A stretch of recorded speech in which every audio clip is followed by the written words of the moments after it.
Λοιπόν, γεια σας παιδιά, στο σημερινό βίντεο βαθμολογούμε Έλληνες YouTubers στα duels. Πρώτος είναι ο Mr. Unknown. Παιδιά, δεν τον βάζω πουθενά γιατί παιδιά δεν τον βάζω, δεν τον έχω δει, δεν παίζει duels. Αστρούκος. Έχω παίξει μαζί του, με έχει κερδίσει 3-1, νομίζω ότι 3-2, δεν θυμάμαι, 3-0, δεν θυμάμαι, αλλά με είχε κερδίσει. Αστρούκος θα μπει στο Good. Λοιπόν, είπαμε εμείς να το βάζουμε. Βασίλης Gamer, τον βάζω στο...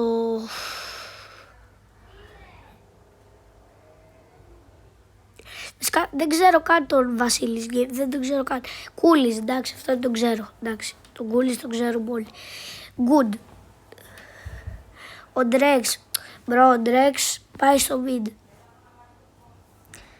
Γκατόλ, τον έχω κερδίσει πολλές φορές, μπαίνει στο D. Μην με κράξει, Γκατόλ, μην με κράξει στα σχόλια, Γκατόλ, please. Λέω ότι νομίζω, βάλε με και εσύ κάτω-κάτω, ξέρω εγώ, αν βγάζεις και εσύ τέτοιο βίντεο. G Faster, εντάξει, ο Faster μπαίνει στο Good. Βασικά, έλα mid μαζί με τον Drex. Γκάτζαρ, Good, πολύ καλός. Giarambra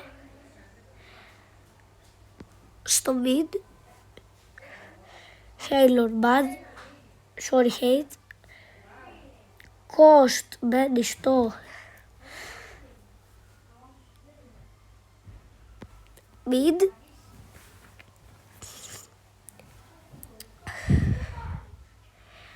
Η Μαρίζα Gaming μπαίνει στο D. Ο Σερ Μεφίστο, εντάξει, ο Μεφίστο στο mid.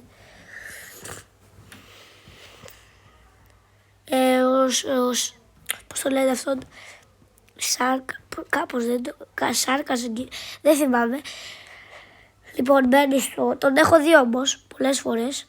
Σάρκας, baby, κάτι, δεν θυμάμαι. Mid.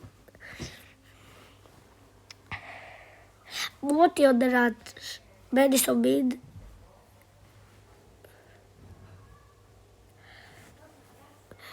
Master Trades μπαίνει στο...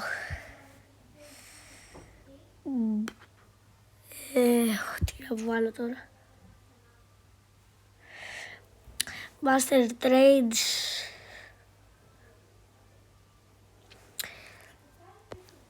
Mid και αυτός. Wins. Good. Εντάξει, good.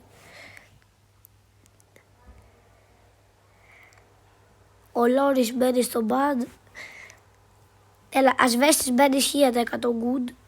Δεν μπορώ όμως και στο goat. Όλους αυτούς που δεν τους έχω βάλει δεν τους ξέρω καν. Εντάξει, πανόη τώρα. Τι να πούμε ρε φίλε, goat. Βίγιο, επίσης goat. Α, ο Ιούσιμερ. Δεν ξέρω, νομίζω είναι ο Ιούσιμερ. Μπαίνει στο bad. Παιδιά, αυτή εδώ είναι η λίστα. Θα φάω κράξιμο από τον Γκατόλ και τη Μαρίζα Games και το Halo. Είμαι σίγουρος, παιδιά, sorry.